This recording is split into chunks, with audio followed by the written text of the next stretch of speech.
What's the most common misconception that somebody would have? So I can't say like the most common, but there is a list of small but common misconceptions. They're real easy to go down. One way to identify mushrooms is they stain, as they call it. Mm. So you get your mushroom and you can scratch the cap or the stem, and some of them leave a very signature-like color after. Okay. So everybody thinks if it turns blue, it's poisonous. Don't eat it. Totally false. Completely false. Another big one is, oh, they only grow in the dark and wet. Grow them in your closet. They hate the sun. False. They need the sun. And in fact, they are one of the only other things on Earth that make vitamin D, like we do. We are like, as they say, genetically more related to them than they are to animals and stuff like that. Mm-hmm. They're their own animal kingdom, but they make vitamin D, which is kind of nuts. So if you were up here in the winter, at least for other indigenous cultures around the world, if you were drying your mushrooms in the sun, Mm-hmm. they're going to be making all this vitamin D. And then with your fish and your organ meat, you're getting a lot of vitamin D from your diet all of a sudden, where other Mm-hmm. people wouldn't. Pretty cool. The other really big misconception is about like how many of them are poisonous and toxic. Okay. When the truth is that there's more toxic plants in the state than mushrooms. In the state. Yeah, in the state of Alaska and in general as well. Oh. So, final thing, you can always taste a mushroom, but don't eat it. That's never going to kill you, ever.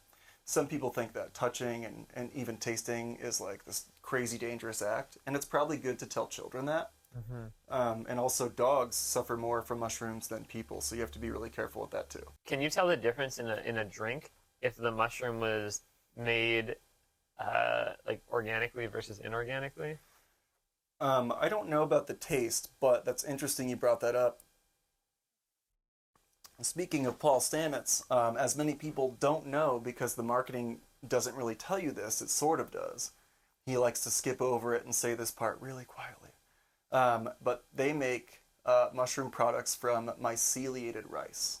Okay. So a mushroom is the mushroom itself. That is the fruiting body. Okay. That's the mushroom itself. Paul Stamets' products are made from lab-grown mycelium on rice. That is not what the research is about. The research is about a lot of hot water extracts from the fruiting bodies and even alcohol extracts. That is a huge difference in mushroom products across the board. No one knows if that's going to work or not. And as an example, Paul tells this famous story about his mom had cancer, which is very serious, and that's a big deal. And the way he tells it, he's like, and then I gave her some turkey tail mushroom, and wouldn't you believe it, she was good as new. Mm. But the real story is that she was also taking a new, fancy oral medication for cancer at the same time. He doesn't like to mention that. Mm-hmm. But it's also true that we now know, or at least suspect with a lot of robust data, that taking mushrooms alongside traditional treatments enhances the effect and your defense against the process. That's also true of what's called fasting and intermittent fasting and Sure. time-restricted eating. Mm-hmm. One little aside, and her name is Ruth or Judith. Oh man, Petersburg or something, I can't remember. Anyways, she runs a breast cancer clinic out in California. Okay. Real doctor, no nonsense. And they put some of their women on time-restricted eating protocols, didn't change anything else, and the others did whatever they wanted. Okay. The time-restricted eating women had a 40% reduction in recurrence, like Wow. in a significant way. Yeah.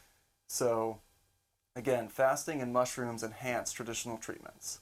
I don't know this, but I suspect that Paul doesn't use his products. I suspect that he would use the fruiting bodies, and then to kind of vindicate turkey tail, it is one of the excuse me, few things known to us that actually kills cancer stem cells. Mm-hmm.